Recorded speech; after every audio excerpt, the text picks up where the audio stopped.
Nah, not really, but I do want to thank all the people around me for being insane and giving me content this week. Controversial content for some, so if you like to argue or feel a little sensitive right now, click the little X in the upper right corner. Save us both the trouble. I'm not sure this is the medium as I like to keep my worlds separate, and there are many worlds smile, but I'm used to banging out 2,000 words for an in-depth article or piece and can't help it. I tailored it to be more an opinion piece with facts you should all know thrown in.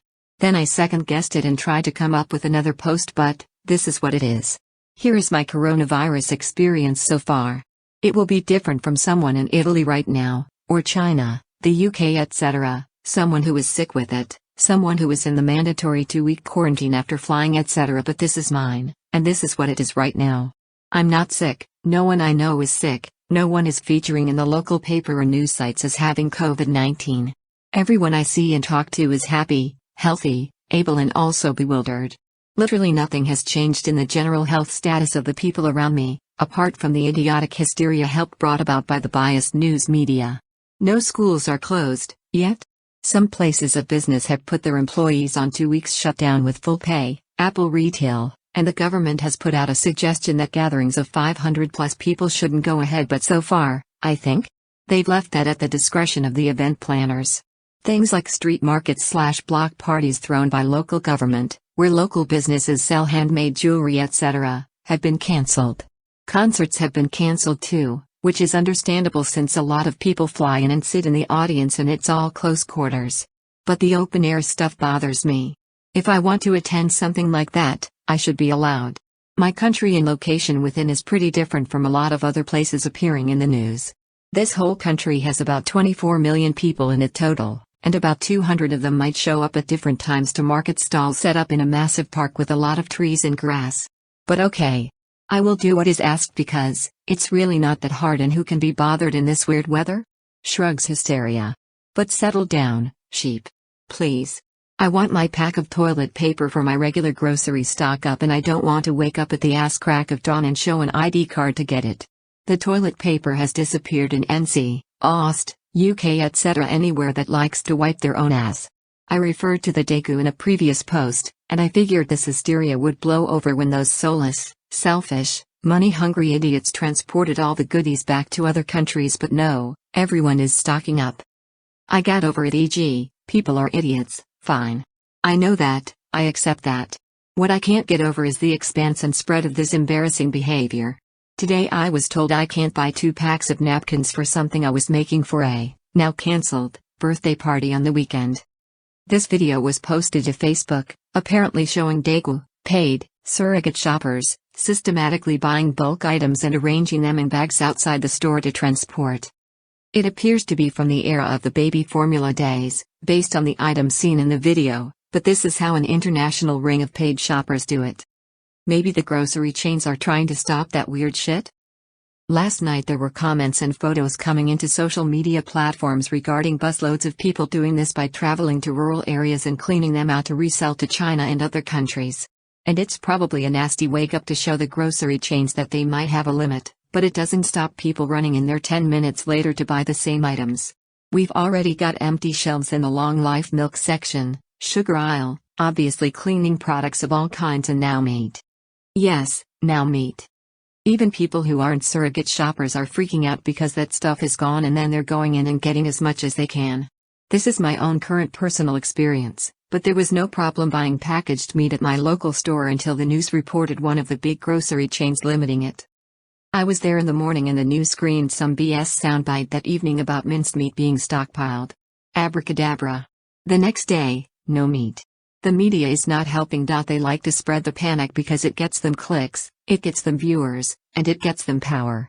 I wouldn't be surprised if, in years to come, grocery chains admit to paying news outlets to say something is getting sold out so they can sell a slow-moving product because people think it's in demand. #social engineering governing this saga. I'm concerned that the government in this country hasn't thought about the messes they've created for people on low incomes. This government rammed through welfare cards for some people in certain troubled areas under the guise of looking like they were saving the country money. It actually costs them more to implement and maintain these cards than not to. The cards only allow recipients to shop at certain grocery stores, the main 2 grocery stores, who are limiting purchases, and being cleaned out of stock regularly, how are those people supposed to shop? They can't go to a local market and pick up something at a small local store. They have to go to the ones the government has dictated. And now those stores are failing to provide. At this point, I think of the government as virtue signaling to the rest of the world, trying to look like they are keeping their people safe, but internally they're fucking them as usual. Don't worry about that. There are theories that if they had closed borders early, e.g. Russia etc., that they wouldn't be suffering the consequence of people fearing the spread of the virus and acting like animals, that the strain to appear not to be racist has made it so people from high-risk countries were able to travel here easily at a time when maybe that should have been handled differently. Is a $750 each stimulus package going to make people feel better? Social media giants Facebook is censoring anything to do with coronavirus, even if it's shared from a mainstream news source or direct from authenticated news pages. I can vouch for this because I posted this link and days later got the below screenshot. Seems they have gone a bit crazy with power. Makes you think about the other things they are censoring of the info they'd keep from their customers if asked by big players. Winking face.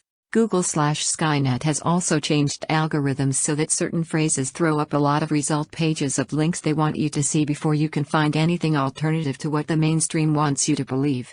We're living in interesting times, and I hope people are noticing the psyops and social engineering going on in the background. A post taken from a reputable Chinese news site, taken down by Facebook for security breaches. People are very different and lots of people are susceptible to being idiots. Some are being tested for a cold/flu and thinking they're going to die from this virus when they have a regular seasonal cold. Although they've never left the country and aren't in at-risk age categories, some people are already wasting medical personnel's time because of their paranoia fueled by every single news channel and all the people around them. Today I sneezed. It was fucking dusty, and a woman spun her head around exorcist style to look at me in fear. I told her I have coronavirus and made a face like oh I couldn't help it. And I'm not sorry. Cannot go anywhere without hearing about it. People on the train are talking about it, they're playing shitty YouTube videos without headphones and forcing it down my throat. Adults, school kids, work colleagues will not STFU. The mentality behind it makes me confused and reminds me of the gun buyback schemes where people who never had anything to do with gun crime willingly give up firearms in some kind of virtue signal solidarity because some people were, tragically, killed. I'm not going to bother a doctor to test for something not necessary, or buy all the painkillers. I haven't traveled recently, I broke a bone, had some health issues and more, so I've been in my own self-imposed lockdown/quarantine for months anyway. All I leave the house for is my slave gig shifts and the occasional grocery shopping trip. It's extremely unlikely I would be unlucky enough to contract this version of the cold/flu, so I won't be freaking out thinking the boogeyman illness is going to get me and wasting a doctor's time when they could be helping someone who needs it. There are currently a handful of citizens who apparently tested positive for the virus in this country, and even high-profile visitors like Tom Hanks who brought it here for a holiday. So, did he come on a private plane or commercial? Who else did he infect on the plane before landing in Australia? There are 24 million people in this country. What percentage has the virus affected so far, and can we please get the number of people who have recovered with no lingering issues? I don't usually see any sources screaming and update those statistics. Crossfire, I want to see someone overseas. This person is very important to me and I want to spend time with them because we've had big plans for a while. Today, time of writing this, our government said no one is able to travel. I'm not the only one in this shitty predicament. I currently know someone who has just left to see her SO, 2 days before we were officially told we can't fly out. I am excited and happy for them, but upon hearing about this, a lot of people were being rude and she copped a lot of jealous and hysterical hate. I even left a group on social media because some ugly know-it-all kept replying under any comment about coronavirus and telling people information they can search for themselves. He then went on to say he will post something to warn people off traveling because it saves him scolding them later. Do you think he is? LOL. This whole thing has brought out the worst in everyone, including me. I can barely control my rage when browsing the empty aisles and witnessing dumbasses tear apart a restocked shelf of tissues. This is making me hate everyone. The mentality behind this behavior is disgusting. What happened to the community vibe, everyone donating and helping those in need after the bushfires?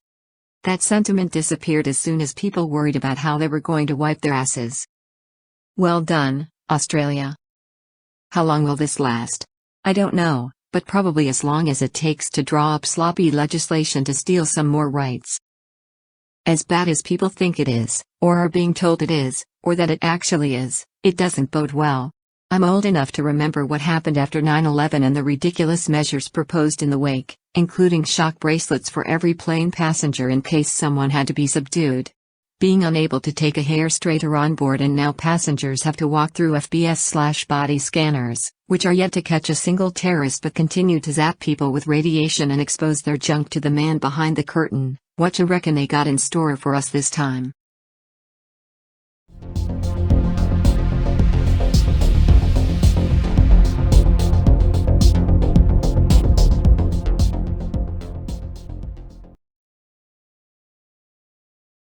I've just realised that you're an author and can't even say the word duck. What the fucking hell's up with that?